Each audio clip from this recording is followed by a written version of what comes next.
दोस्तों हमारा एक गुलाब का पौधा एकदम सूखने लगा था। तो आज की वीडियो में हम यही जानेंगे कि हम गुलाब के पौधे की रीपोर्टिंग कैसे करें, अपने सूखते हुए गुलाब को हम मरने से कैसे बचाएं, फिर से हम हरा भरा कैसे करें। रीपोर्टिंग करने के लिए हम कौन कौन सी मिट्टी मतलब कौन कौन सा सॉइल मिक्सचर हम यूज करें। तो आज की वीडियो में एक कंप्लीट जानकारी आपको मिलने वाली है।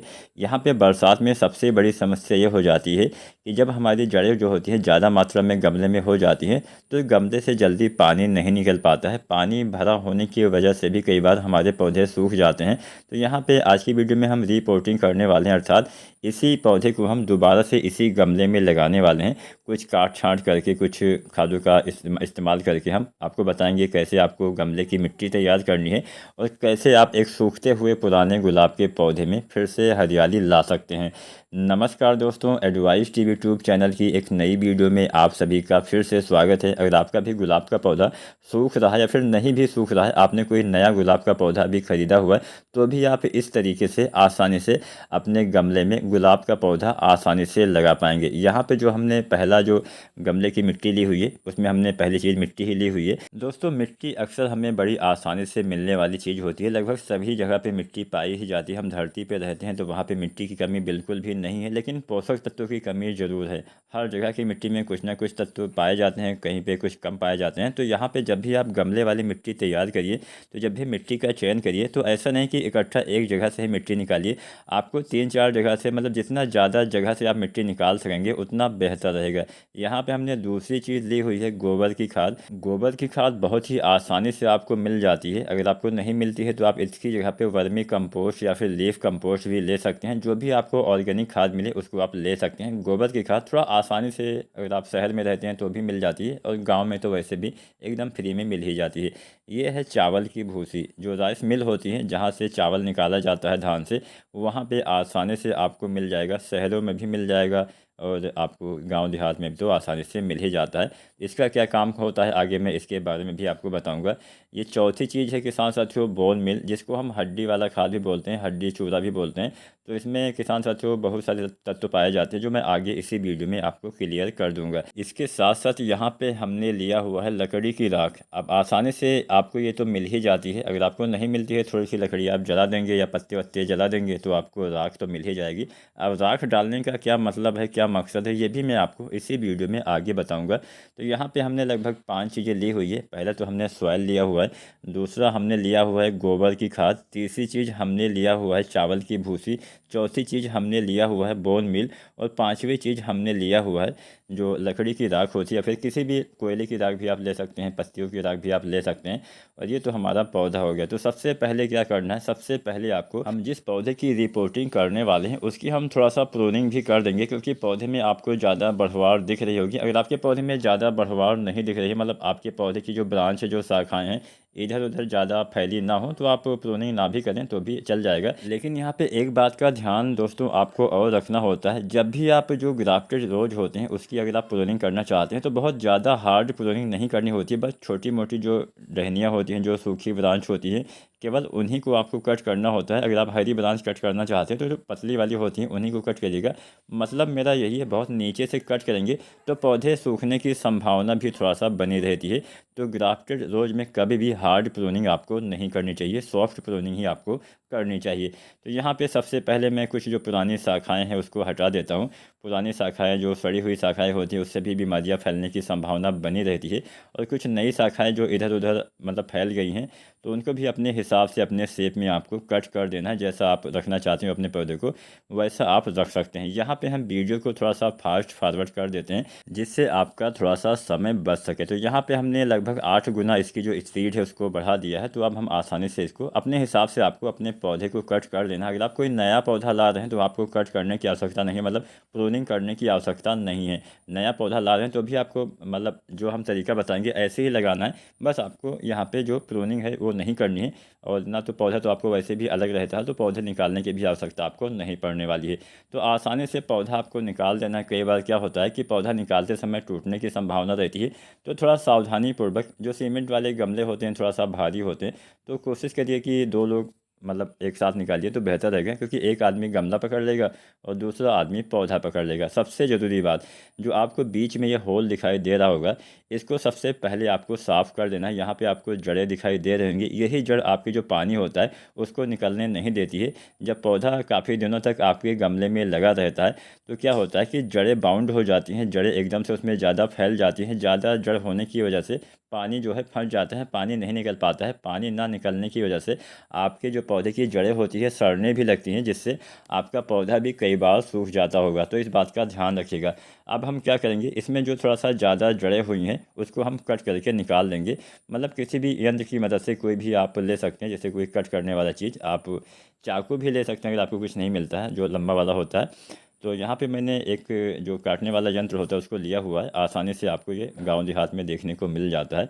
तो बस बहुत ज़्यादा आपको कट नहीं करना है। यहाँ पे हमने मिट्टी को पहले से ही थोड़ा सा निकाल लिया था, उसके बाद में थोड़ा थोड़ा सा जड़ें जो होती हैं, जो आपको लगे कि यहाँ थोड़ा ज़्यादा हो गई हैं, केवल उन्हीं जड़ों को आपको कट करना है। इसके साथ साथ सावधानी पूर्वक कट करना है, कहीं ऐसा ना हो कि बहुत ज़्यादा मोटी जो जड़ें होती हैं उनको ज़्यादा नुकसान नहीं पहुंचना चाहिए। जो आपकी पतली जड़ें होती हैं केवल उन्हीं को आपको कट करके निकालना चाहिए। इस बात का दोस्तों आपको ध्यान रखना है। तो यहाँ पे दोस्तों हमने देख लिया कि ये जो जड़ें होती हैं, अब ज़्यादा पानी की वजह से क्या हुआ था कि इसमें ऊपर से भी जड़ें ये फेंकना चालू कर दिया था, क्योंकि नीचे वाली जड़ें धीरे धीरे सड़ना भी चालू हो गई थी। तो ऐसा होता है, ज़्यादा पानी की वजह से कई बार हमारी जड़ें ख़राब होने लगती हैं, तो ऊपर से जड़ें आपकी पौधा जो है फेंकने लगता है। अपने बचाव के लिए वो भी कुछ ना कुछ करता रहता है। अब यहाँ पे एक सवाल ये भी आता है कि हमें आखिर प्रूनिंग कब करनी चाहिए। वैसे तो प्रूनिंग आपको बरसात के बाद ही करनी चाहिए, लेकिन यहाँ पे एक दिक्कत ये आ गई थी दोस्तों कि ये जो पौधा है सूखने लगा था, तो इसलिए मैंने, बरसात अभी चल ही रही है तो बरसात के बीच में ही मैंने प्रूनिंग कर दिया। अब बात ये भी आती है आखिर हमें गुलाब का पौधा लगाना कब चाहिए। तो लगाने वाला जो सबसे बेस्ट समय होता है, तो लगभग मान के चलिए जब बरसात ख़त्म हो जाती है उसके बाद में आपको गुलाब के पौधे को लगाना चाहिए, ताकि ठंडियों में सर्दियों में अच्छे गुलाब आप अपने घर पे आसानी से लगा सकें। तो सबसे पहले यहाँ पे जो हमने मिश्रण तैयार किया हुआ था उसको हम आपस में मिला लेंगे, उसके बाद आपको बताएंगे कैसे क्या करना है। तो हमने मिश्रण को आपस में मिला लिया है। अब इसी मिश्रण को, जिसको हम मिश्रण भी बोल सकते हैं, गमले की मिट्टी भी बोल सकते हैं, सॉइल मिक्सर भी बोला जाता है, तरह तरह से नाम से बुलाया जाता है। साधारण भाषा में गमले की मिट्टी भी आप बोल सकते हैं। तो सबसे पहले नीचे वाला जो होल होता है, मैंने अच्छे से इसको, गमले को भी धुल लिया है और नीचे वाला होल भी साफ़ कर दिया है। आपको काई भी बगल में नज़र आ रही होगी। ज़्यादा पानी, मतलब बरसात में क्या होता है कि ज़्यादा रोज़ बरसात होती है तो नीचे से अगर पानी नहीं निकलता है तो वहाँ पे पानी भरा रहता है। और ये जो होता है दीप, जिसको हम दीपावली में यूज़ करते हैं, वो भी आप ले सकते हैं। कंकड़ पत्थर भी आप ले सकते हैं कोई सा, मतलब कुछ भी ना कुछ आपको नीचे जो होल होता है उसके ऊपर रखना होता है, ताकि जो हमारी मिट्टी है, जब हम पानी डालें तो मिट्टी नीचे ना बहे, इसीलिए हम इसको रखते हैं। तो अगर आपके पास ये नहीं है तो इसकी जगह पे दोस्तों आप क्या कर सकते हैं, जो पत्थर होते हैं छोटे वाले उसको भी आप रख सकते हैं, या फिर छोटी छोटी जो ईंटे के टुकड़े होते हैं वो भी आप रख सकते हैं। मतलब कुछ ना कुछ ऐसी चीज़ रखना है। अब ऐसा भी मत रखिएगा कि उसके नीचे एकदम सेट हो जाए, उसके नीचे पानी ही ना निकल पाए, थोड़ा सा उसमें उभार होना चाहिए। इस बात का आपको ध्यान रखना है। उसके बाद में हम हल्की सी मिट्टी डाल देते हैं, ताकि जो हमने नीचे रखा हुआ है वो हिले ना, क्योंकि पौधा लगाते समय थोड़ा सा हिल सकता है। तो यहाँ पे अब हम क्या करेंगे, यहाँ पे अब हम करने वाले हैं कि अब हम सबसे पहले यहाँ पे पौधा रख के अंदर चेक करेंगे कि कितना हमारे पौधे को बेस चाहिए। मतलब ऐसा भी नहीं कि पौधा एकदम नीचे आपको लगाना होता है, पौधा एकदम सेंटर में बीच में लगाना चाहिए, और ऊपर से दोस्तों 2-3 इंच आपको छोड़ के लगाना होता है। अब यहाँ पे एक बात का ध्यान ये भी रखना है कि जब भी आप बरसात के टाइम पे पौधा लगाइए तो ऊपर बहुत ज़्यादा हिस्सा छोड़ना नहीं होता है। क्यों नहीं छोड़ना होता है, क्योंकि ज़्यादा हिस्सा ऊपर आप छोड़ देंगे तो पानी ज़्यादा भर जाता है, जिससे नमी ज़्यादा होने से भी पौधे की ग्रोथ अच्छी नहीं होती है। तो सबसे पहले हमने जो यहाँ पे मिश्रण तैयार किया हुआ है उसी को हम नीचे भरेंगे, इतना भरेंगे कि पौधा मतलब बीच में ही आ सके, बहुत ना ज़्यादा ऊपर रहे ना ही बहुत ज़्यादा नीचे रहे। हम बात करने वाले थे कि यहाँ पे हमने जो जो चीज़ें डाली है उसमें क्या क्या ध्यान रखना है। जब भी आप, मैंने आपको बताया था कि जब भी आप मिट्टी निकालिए तो ऊपर वाला हिस्से, मतलब 2-3 इंच ऊपर तक ही खुदाई करनी है, बहुत नीचे से आपको मिट्टी नहीं निकालनी है, और 3-4 जगह से आपको मिट्टी निकालनी है, इकट्ठा एक जगह से मिट्टी नहीं निकालनी है। क्योंकि हो सकता है एक जगह से आप मिट्टी निकालें तो वहाँ पे कोई तत्व हो, कोई तत्व ना हो, तो इसीलिए अलग अलग जगह पे आपको थोड़ा थोड़ा दूर से आपको मिट्टी निकालनी होती है, जिससे आपके पौधे, आपकी मिट्टी में बहुत सारे तत्व हो सके।